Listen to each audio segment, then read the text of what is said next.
How's it going there, my friends? This is Passion for Truth coming at you with another video. I often get asked the question, Brian, why do you put so much stake into Flat Earth? Why is this so important to you?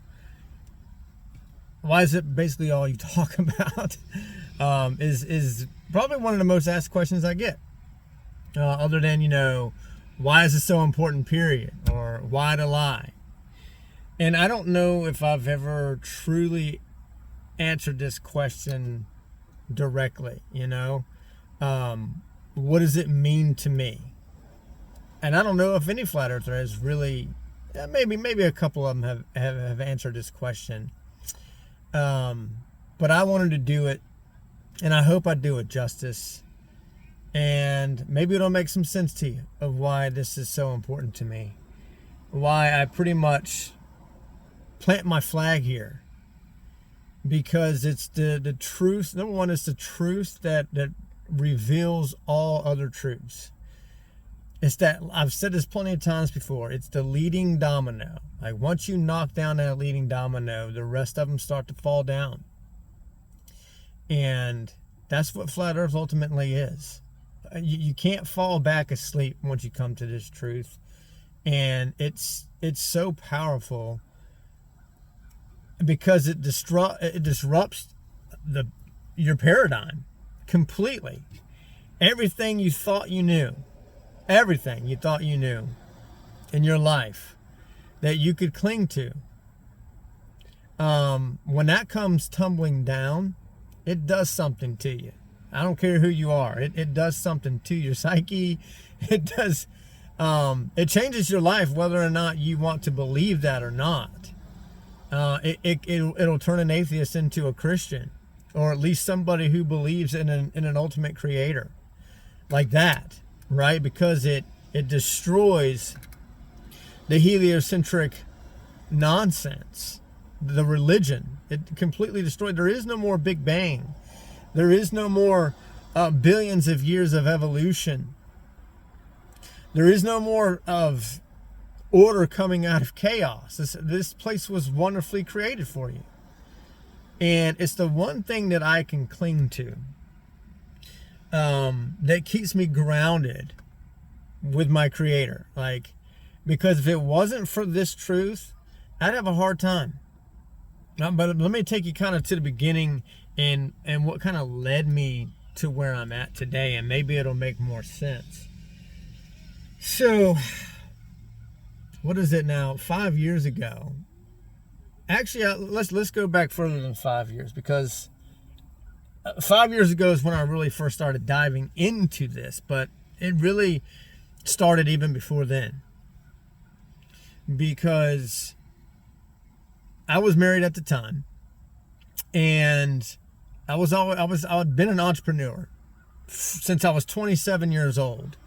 I got tired of the corporate world. I got tired of trying to climb that corporate ladder. I got tired of working for somebody else in that slave system. And I started to develop a new mentality of, working for myself, creating something for myself. And that kind of started my journey in network marketing. And trying to work from home, trying to build something for myself that would ultimately create a future that maybe my children could latch onto, and my children's children could latch onto.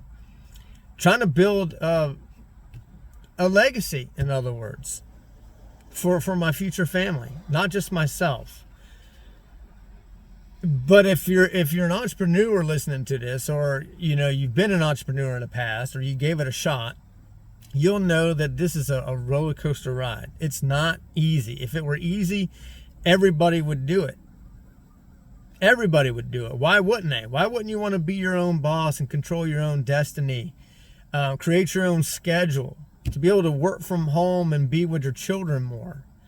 That was always my goal and my passion. It was never about money to me. I've never been motivated by money. I've always been motivated by freedom and just having choices, to be able to be with my family more than I'm with my coworkers. Not that I hate my coworkers, but I love my family more. I'm sorry. So that was always a goal of mine. And like I said, I got started in network marketing, started in multi-level marketing to be more specific, and tried that route for a few years. And I never made any money doing multi-level marketing, as most people don't. But I always kept that positive mental attitude that eventually, if I just kept at it and kept doing it, that eventually I would succeed. And so I didn't give up. I did it for a number of years, and then finally, another opportunity came up, and I got into internet marketing. I got more into the online stuff and got away from kind of the personal, networking, right? I got more into the online networking, if that makes sense, okay? If you're not familiar with the industry. And had some minor successes in that industry, actually pretty early on. It didn't really take me long, and I actually was pretty mildly successful in some business ventures online. But what happened was that my ex-wife and I, we went through a lot of tough times, and it ultimately led to a divorce. And I'm not trying to get just be a sob story, right? Things happen for a reason. Much better. I'm in a much better place now. She's in a much better place now. We're with people who are a lot better suited for us. So not looking for a sob story here, just kind of giving you my journey and how I ended up going down this, so to speak, rabbit hole. But like I said, going through troubled times as an entrepreneur, ended up losing a house, ended up losing a car, and that takes a toll on a marriage. So you kind of have to understand where I was at mentally, spiritually, even more so at that point in my life, because for all those years I tried to keep this positive mental attitude, and I tried to stay close to my Creator, to God. I prayed a lot, and it just seemed like none of my prayers were being answered. It seemed like anytime I got this small hint of success and this a little taste of success, something would happen, and everything would come crumbling back down. And it just happened over and over and over again, to the point where eventually I just started losing faith. And I was at a point where I was questioning things. I wasn't ever questioning whether God was real. I was questioning whether or not God cared about me enough to intervene in my life and bless me and do something for me, and all the hard work that I'd put in for years to not see near enough fruit for what I had done. The amount of people that I tried to help, you got to understand, I'd lost my faith, and I started praying.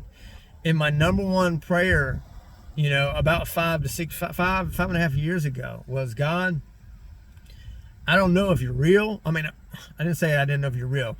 I don't know if you care enough about me. But I've been working my ass off here. I've been putting a lot of blood, sweat, and tears into trying to be my own boss and to grow something from my family here, to no avail. And it just seems like you just don't care enough about me. And that was where I was at. That was a prayer that I was saying. And on top of that, I was saying, look, I know that you're real. And I know that there's a spiritual side to this world that we live in. But if you're there, show me some truth. Shine some truth on me. Show me something. Give me some proof of whether or not, you're there and you're watching over me and that I matter. And that prayer wasn't answered immediately. It's always in God's timing, right, so to say. But shortly thereafter, I'd started those prayers. God led me down this path of what I now call, what they call biblical cosmology. Like, God was showing me that everything that we had been taught about our cosmology, this realm, was a lie. And, I hate even using this term, but he showed me flat earth. He showed me the reality of flat earth, of a level, motionless plane that we live on. And it didn't take me any amount of time to figure out that this was really important. Because if it were true, and we can prove it scientifically, which we can, then that means that this place was created. It's the only other viable explanation, unless you want to go down like the aliens created it or something. And that just is absurd to me. But if that's what you believe, to each his own. If you're agnostic and you're a flat earther, to each his own. You're on your own journey. And that's all I can say. And I was on my journey, and God showed me this truth, that we live on a flat, motionless, level plane, and that we are all wonderfully made. And so this is the thing that keeps me latched on, right? Keeps me clinging to my Creator. And eventually, I hope it draws me closer to my Creator, even though I struggle with it. Because let's be real. I used to consider myself a Christian. And I'm not trying to bash Christians. I don't know what I would consider myself. I don't like putting labels on anything. I don't like labels anymore at all, to be completely honest with you. Do I believe what's written in the Bible? Yes. Do I think that there are some things that have been tweaked and or excluded, twisted to confuse us? Yes, absolutely. I think that there are so many things that there are books that were excluded from the canon that I personally believe were excluded for a reason. There are things that were added into the scriptures, and even lately, like in the newer translations, that completely contradict older translations. You would have to be a complete buffoon or just, naive to think otherwise. So my point is that I still struggle with some of the things that are written in the book, which ultimately to me just means that I have to study more. I have to open myself up to learn more, right? I have to keep an open mind. I can't just completely throw the baby out with the bathwater, so to speak. Is this making sense?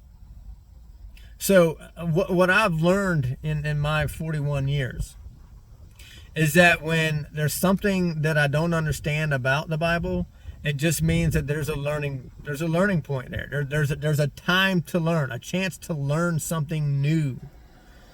Because that's how it's always happened to me. Anytime that I've actually had questions and I was pondering things that are written in the Bible, God intervened somehow and led me down another path to teach me about that concern.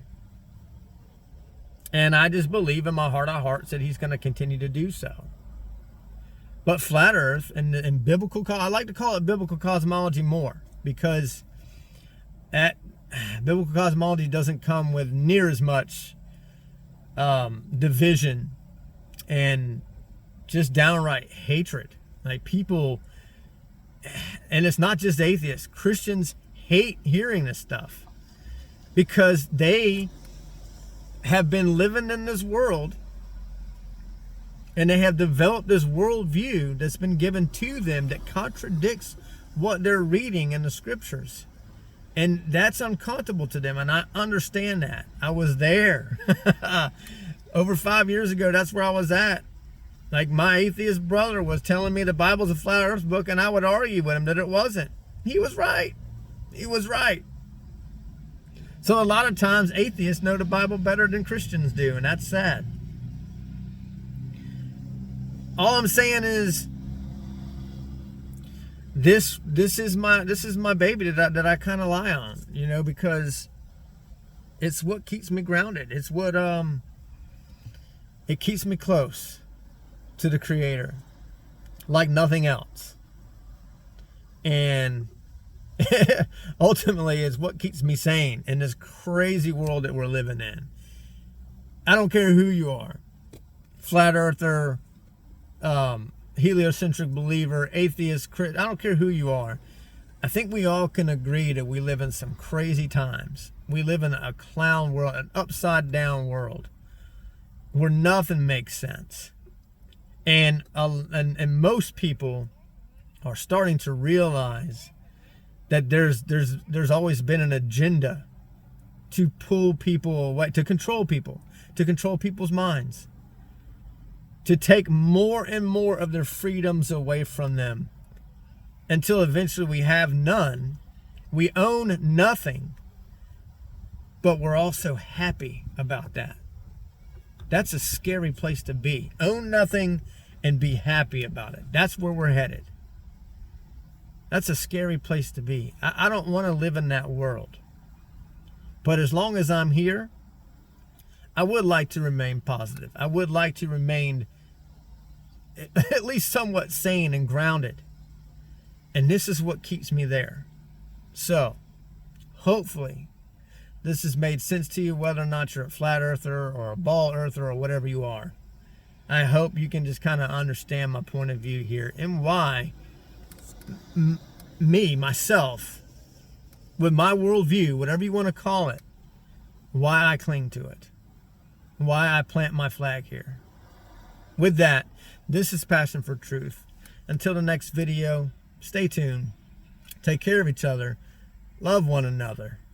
Respect each other's opinions. Keep an open mind. Test all things. Learn to think rationally. Question everything. God bless. Love you. Peace.